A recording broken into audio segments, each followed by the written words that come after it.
नमस्कार दोस्तों, आप सभी का गाइडेंस पॉइंट में स्वागत है। दोस्तों, आज की अपडेट है कि केवीएस एनवीएस का जो 8th फेज है दोस्तों ऑलरेडी रिजल्ट आउट हो चुका है और आज दोस्तों ज़बरदस्त रिजल्ट आए हैं। आज दोस्तों सबसे पहले आप सभी को रक्षाबंधन की शुभकामनाएं, क्योंकि आज रक्षाबंधन का है और भाई और बहन का प्यार भरा त्यौहार है। इसी के बीच में दोस्तों केवीएस एनवीएस जो सेंट्रल स्कूल होती है उनमें दोस्तों रक्षाबंधन की छुट्टियां नहीं होती। स्टेट जो गवर्नमेंट स्कूल होती है उनमें होती है, लेकिन ये सेंट्रल की स्कूल है। तो आज भी दोस्तों वर्किंग डे था। हमारे यहाँ स्पोर्ट्स चल रहा है BA में।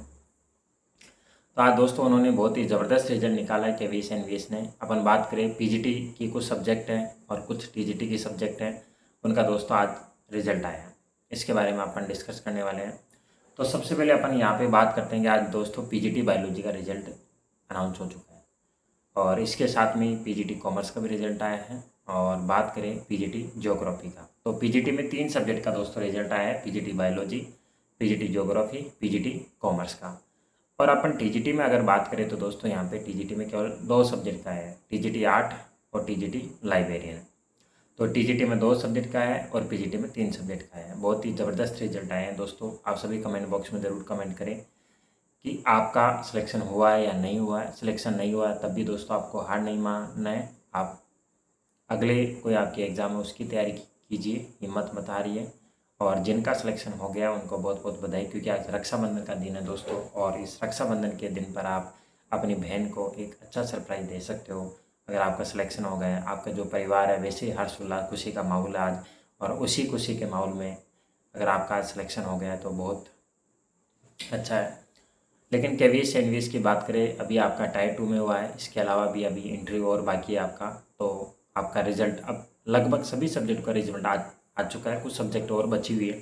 लेकिन अगर अपन बात करें इंपॉर्टेंट सब्जेक्ट की, केवीएस एनवीएस में पीजीटी केमिस्ट्री का भी ऑलरेडी आ चुका है और पीजीटी जो अपन मानते हैं फिजिक्स का भी आ गया है, पीजीटी हिस्ट्री का भी आ गया है, पीजीटी कंप्यूटर साइंस का भी आ गया है।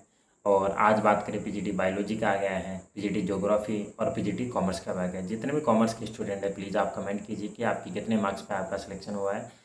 और आप दोस्तों इंटरव्यू की तैयारी अभी से स्टार्ट कर दो, क्योंकि अब आपके पास बहुत ही कम समय बचेगा और आपको इंटरव्यू की अब तैयारी कर देनी चाहिए। इससे पहले दोस्तों आपको जैसे आपका जो रिजल्ट आया है तो वहाँ पे आपको प्रेफरेंस पे भरवा रहे होंगे, तो प्रेफरेंस थोड़ा ज़रा आप सोच समझ के भरिए अपना, जो आपके नज़दीक आसपास की जो रीजन है वो डालिए। और एनवीएस में प्रेफरेंस भरना आपको, केवीएस में भरना, दोनों में भरना है। अब दोस्तों यहाँ पे अपन बात ये करते हैं कि अब आगे आपको क्या करना है। दोस्तों सबसे पहले जो आपके डॉक्यूमेंट्स दिए हैं वो डॉक्यूमेंट्स आपको कंप्लीट कर लेने हैं। इसके साथ में आपको इंटरव्यू की प्रिपरेशन स्टार्ट कर देनी है, क्योंकि दोस्तों आप यहाँ तक पहुँच चुके हो, इसका मतलब आप उस भीड़ से बहुत ही आगे हो। आज जब दोस्तों सिलेक्शन होता है तो बहुत ही एक अच्छा महसूस होता है, क्योंकि तैयारी तो सभी करते हैं, लेकिन क्या सभी का सिलेक्शन होता है? क्या नहीं होता है। और ऐसा नहीं है कि वो पढ़ते नहीं हैं, पढ़ते वो भी हैं, लेकिन कहीं ना कहीं थोड़ी बहुत कोई कमी रह जाती है। वो जब कोई ऐसे बंदे होते हैं कि बहुत ज़्यादा तैयारी करते हैं, लेकिन जैसे एग्ज़ाम हॉल में जाते हैं तो वहाँ पे वो पेपर को सही से अटेंड नहीं कर पाते हैं, या उनको आंसर आता है लेकिन पढ़ने में एक अक्सर उन्होंने गलत पढ़ लिया या क्वेश्चन को गलत समझ लिया तो गलत आंसर लिख देते हैं। तो ऐसा नहीं कि तैयारी नहीं करते हैं, क्योंकि कंपटीशन की जो भी तैयारी करता है हर एक बंदा चाहता है कि मुझे भी नौकरी मिलनी चाहिए। सभी तैयारी करते हैं, लेकिन सबका एक अलग अलग तरीका होता है। कई बंदों का जो तरीका वो अच्छा होता है और उस तरीके के अकॉर्डिंग उनका पेपर भी आ जाता है और एग्ज़ाम में भी वो अच्छे से अटेंड कर लेते हैं और उनका सिलेक्शन हो जाता है।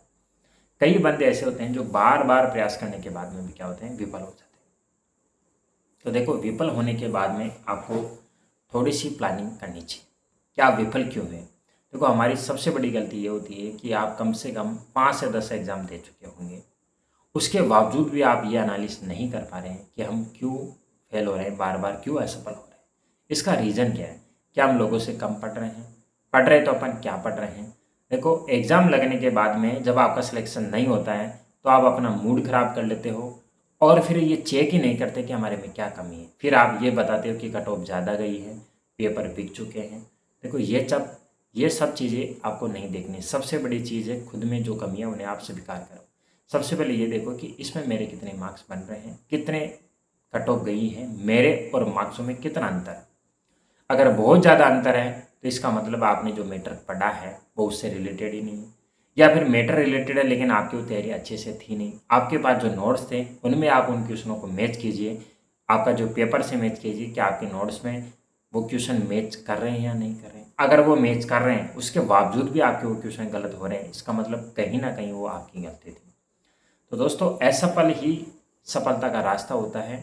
अगर आप कोई असफल हो भी गया है तो आपको डिमोटिवेट नहीं होना है, अपनी कमियों को पहचानना है, और जब कोई भी नेक्स्ट आपकी भर्ती हो तो उसमें आपको सही रणनीति अपनाकर फिर उस एग्ज़ाम को आपको फाइट करना है। ऐसे तो दोस्तों भीड़ में तीर लगाते रहो, पढ़ते रहो, अच्छी अच्छी बुकें लेके आओ। तो आपको क्या करना है, ज़्यादा से ज़्यादा बुकें नहीं रखनी दोस्तों। कोई भी आप एग्ज़ाम की तैयारी कर रहे हो, सबसे पहले आपके पास वो सिलेबस होना चाहिए, पॉइंट टू पॉइंट पढ़ो आप, और कम से कम आप एक बुक रखो, उसी को बार बार पढ़ो। जब आप एक बुक को बार बार पढ़ते हो तो उसी सब्जेक्ट के बारे में आपको और अच्छा नॉलेज होता जाता है। अब दोस्तों मैं यही कहूँगा जिनका सिलेक्शन हो चुका है, और ज़रूर आप कमेंट बॉक्स में ज़रूर कमेंट कीजिए, तथा डिस्क्रिप्शन में टेलीग्राम का लिंक है, वहाँ से आप जुड़ जाइए। और आपको बहुत बहुत बधाई हो, और अपने मार्क्स भी ज़रूर शेयर कीजिए। कौन कौन कैंडिडेट है जिनका सिलेक्शन हुआ है, जिनका नहीं हुआ है उनको भी कमेंट करना है, और उनको उम्मीद रखनी है कि नेक्स्ट टाइम जब भी वैकेंसी आएगी तो वो ज़रूर इस एग्ज़ाम को फाइट करेंगे। ऐसा नहीं कि आप EMRS KVS आपकी जो भी नेक्स्ट एग्ज़ाम हो, अभी से आप प्रण ले लो, अपने आप में ठान लो कि कोई बात नहीं, मैं इसमें फेल हो गया, लेकिन किन कारणों से फेल हुआ हूँ वो कारण पहले आइडेंटिफिकेशन कीजिए और अपनी नोटबुक में राइट कीजिए। देखो, आप चीज़ें भूल जाते हैं, आपको एक छोटी सी नोटबुक बना लेनी चाहिए जब आप इस पेपर में दिए, और आपको ये नोटिस भी करनी चाहिए कि मैंने आज तक कितनी एग्ज़ाम दे दी, उस एग्ज़ाम में मैं फेल किस वजह से हुआ, उसमें कितने कट ऑफ गई है और मेरे कितने मार्क्स थे। इन चीज़ों पर जब तक आप चर्चा नहीं करेंगे, एनालिसिस नहीं करेंगे, तो आपकी सफलता के चांसेस कम होते हैं दोस्तों। इससे क्या होता है कि अंधे में तीर मारना होता है।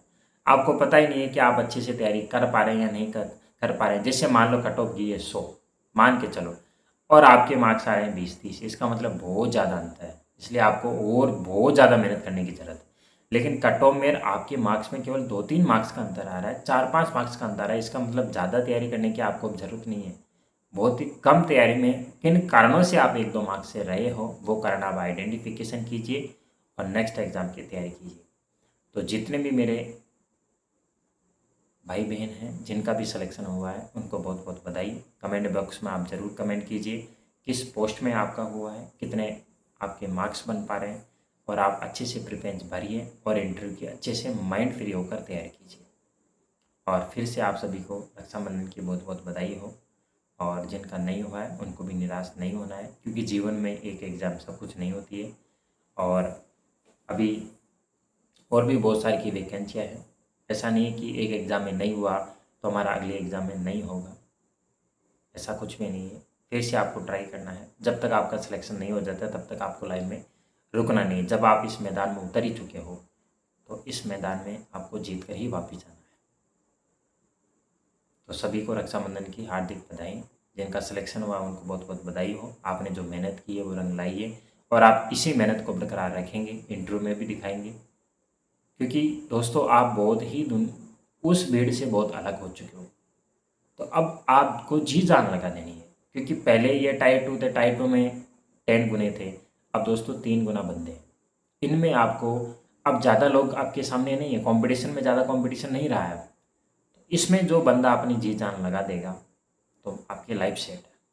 तो इसलिए अब इधर उधर आपको भटकना नहीं है, अपनी इंटरव्यू पे फोकस करो।